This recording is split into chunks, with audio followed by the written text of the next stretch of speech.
And we'll come back to the story on how we got on Black Lightning. Let's go ahead and start back from when we first got our camera and started shooting stuff. Oh, that was, I haven't thought about that in a minute. Because that's part of our entertainment world, industry, whatever you want to call it, part of our journey, because that was part of it that nobody saw. We saw it because, of course, we were there, but nobody saw this. And we took our studying of how we study martial arts and applied that to filmmaking. And what was the first, do you remember the first fight scene we shot together? What was the first one? Well, you know. Hold on. Before we do all that, there was something else we did before.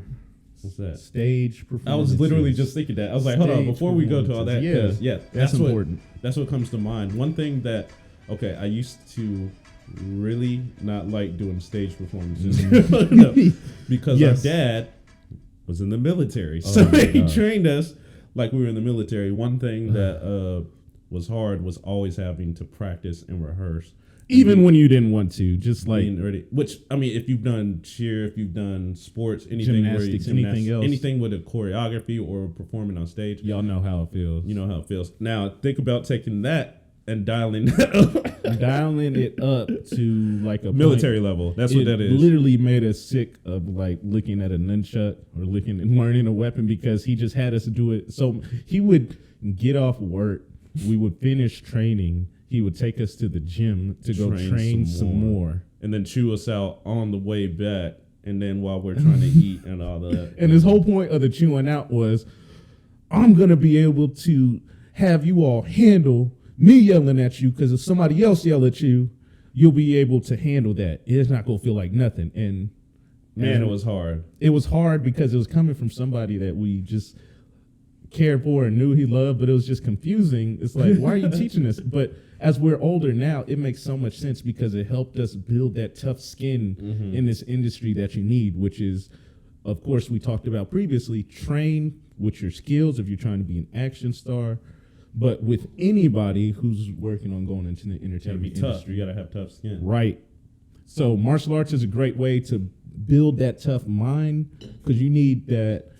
Not real skin unless you're trying to be a scaly monster. You need that tough emotional skin, right? The mental too, which is why we're here. One reason we have this podcast is not just to help you in your martial arts, not just to help with the mindset, but take this mindset and use it in other parts of your life.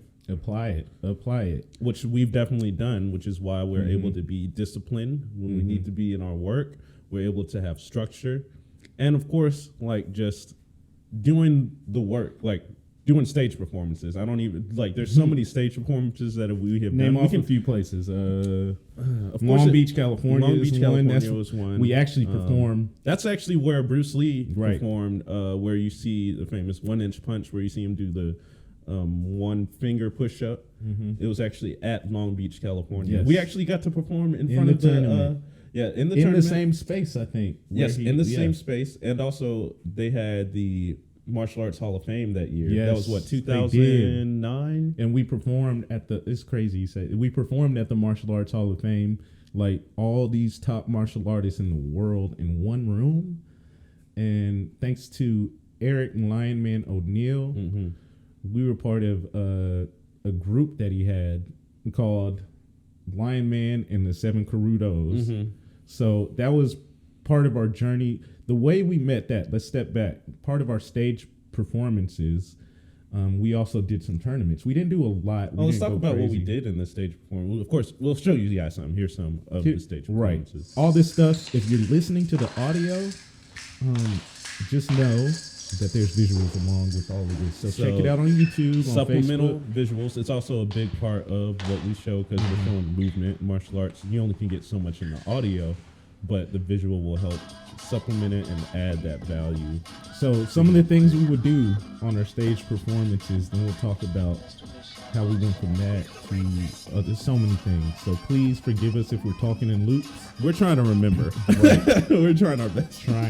But so what we did on stage, we did weapons. There's this very famous nunchuck combo you see us do all the time. We're on our knees and we That's the performance our dad made sure we knew how to do in our sleep. We did it at talent shows. Mm-hmm. We did it in tournaments. We did it in the B.O.B. music video. Yep. It just is one thing that we've always continued to do because that's something we can just go to without having to think about, which is something you need to have as a martial artist going into the movie industry. Make sure you have skills, some type of kata, something where it's like, hey, show me you're a martial artist. At the drop of a hat, you should be able to show that. It's almost like being a singer and not having a song ready to sing. Right. You got to have that together. It's like being an actor, which, again, if you're working to go into the movie industry as a martial artist, work on your acting skills too, because you have to have a monologue together. Now, we didn't have a monologue. We have somewhat of a unique story in that way. And a lot of, I do have to say, like myself, a lot of luck. What you can say is luck. Mm-hmm. And faith, because faith is what helped us move forward in this industry, because we learned a long time ago there is no rule book, there is no guidebook to the entertainment industry. Everybody is looking for one. Right. But they're trying to create one, and it's like, how? So hopefully, it feels like the Wild Wild West. And so from the stage performances, we would do nunchucks, we would do 3-section staff, we do hand to hand, we had katanas, we had all sorts of things. There's one move where you're doing, I'm doing the 3-section staff, then we spin around and whoop, and then we switch it. He grabs it, then he does his thing with it. Well, it's crazy, like the stuff that our dad had us doing on stage, and he was figuring it out with us, and we were figuring it out. And that's what helped groom us to be able to do things in front of the camera.